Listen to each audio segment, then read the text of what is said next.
Hello everyone, welcome to the online classes of Hindi grammar, Hindi व्याकरण।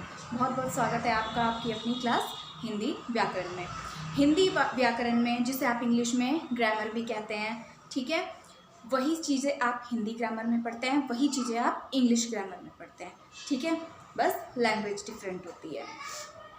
आपके हिंदी में भी हम इंग्लिश की क्लास की तरह, जैसे कि मैंने इंग्लिश की क्लास में बेसिक इंग्लिश में स्टार्ट किया था आपके अल्फ़ाबेट से, आपकी वर्णमाला से, सेम उसी तरीके से हम स्टार्ट करेंगे हिंदी की क्लास में भी।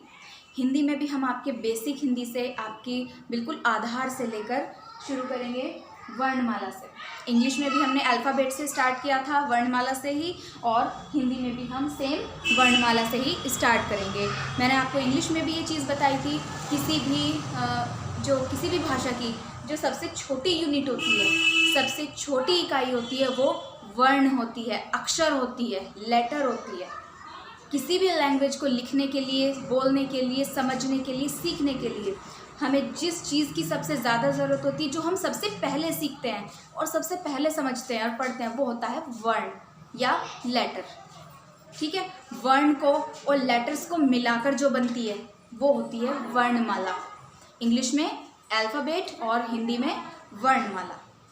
क्लियर? तो देखिए, आपको लगता होगा, आप सभी को ये लगता है, हमें सभी यही समझते हैं कि हम हिंदी बहुत अच्छे से जानते हैं, लेकिन हिंदी में भी आप बहुत अच्छे से जानते हैं हिंदी, सभी लोग बोलते हैं प्रॉपरली, लेकिन हिंदी में भी कुछ पॉइंट्स ऐसे होते हैं जो बहुत डीपली स्टडी करने पड़ते हैं, तब जाकर हमें उनका जो यूज़ होता है, उनका जो सही जो प्रयोग होता है वो पता चलता है, ठीक है। बहुत ही कुछ छोटे छोटे पॉइंट्स होते हैं जो हम आमतौर पर बहुत ही ज़्यादा डीपली पढ़ने पर हमें पता लगते हैं, ठीक है। तो चलिए हम स्टार्ट करते हैं अपनी हिंदी की क्लास। आपका है पहला टॉपिक है वर्णमाला। वर्णमाला में कितने लेटर होते हैं, कितने अक्षर होंगे? 52, ठीक है। इंग्लिश में अलग थे, हिंदी में अलग तरह के हैं, ठीक है।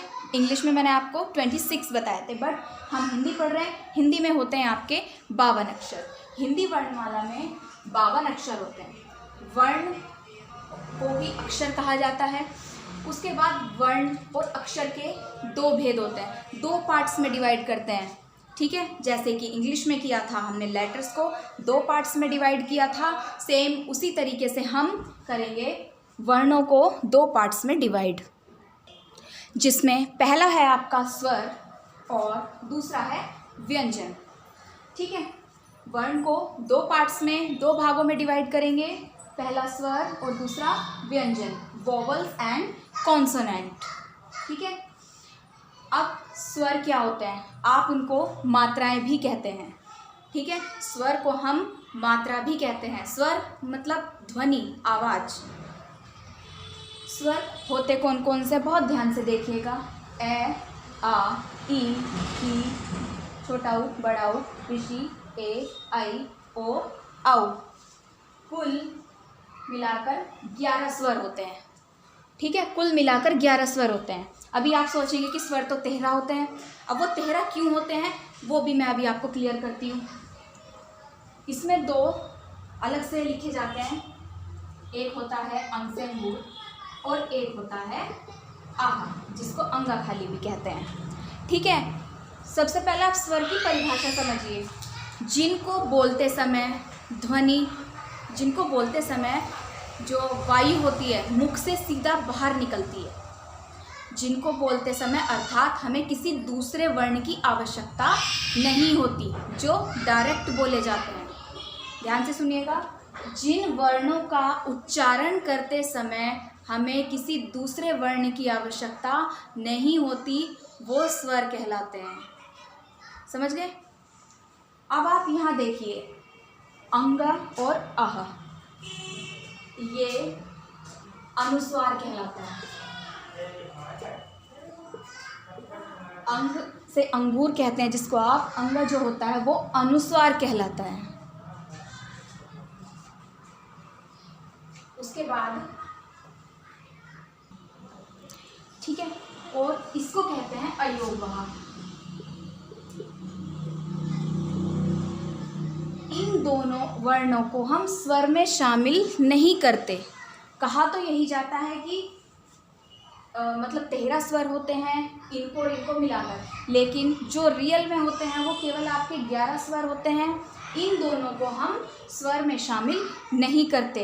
अभी मैंने परिभाषा आपको ये बताई कि जिनका उच्चारण करते समय हमें किसी दूसरे की आवश्यकता ना हो, लेकिन इसमें देखिए अनुस्वार लगा हुआ है, मीन्स अंक की बिंदी लगी हुई है, ठीक है। ये ए का रूप है, लेकिन इसमें किसकी सहायता ली ली इसने, अंक की बिंदी की, तो ये स्वर नहीं कहलाएगा। ऐसे ही इसमें विसर्ग लगे हुए हैं, इस आ में विसर्ग लगे हुए हैं जो है की ध्वनि देते हैं, जो हमें है की ध्वनि देते हैं, इसलिए इसको भी हमें, इसमें भी हमने दूसरे की मदद ले ली और इसमें भी दूसरे की मदद ले ली, और दूसरे की मदद लेने वाले स्वर नहीं कहलाते। क्लियर। उसके बाद आते हैं आपके व्यंजन, ठीक है। आपके जो व्यंजन है कितने बचते हैं, फिर इनके अतिरिक्त जो भी बचते हैं वो आपके व्यंजन कहलाते हैं, ठीक है। कुछ आपके संयुक्त व्यंजन होते हैं। पहली बात तो व्यंजन समझ लीजिए, व्यंजन हमेशा स्वरों की सहायता से बोले जाते हैं। व्यंजन सदैव स्वरों की सहायता से बोले जाते हैं। आप कोई भी व्यंजन बोलते हैं उसमें इनमें से किसी ना किसी की ध्वनि या साउंड जरूर आता है, समझ गए। अब कुछ ऐसे होते हैं जो संयुक्त व्यंजन होते हैं। यहाँ देखिए श लिखा है, अक्षय लिखा है, जब हम इसे बोलते हैं अक्षय बोलते हैं, ठीक है। कै प्लस श, दो की ध्वनि आती है, मतलब दो वर्णों से मिलकर बना है, तो ये हो गया संयुक्त व्यंजन। जब हम त्रय बोलते हैं, त्रय तय और रै, तय प्लस रै को मिलाकर बनता है त्रय, समझे। ये भी संयुक्त व्यंजन हुआ आपका। उसके बाद है अज्ञ। यहाँ देखिए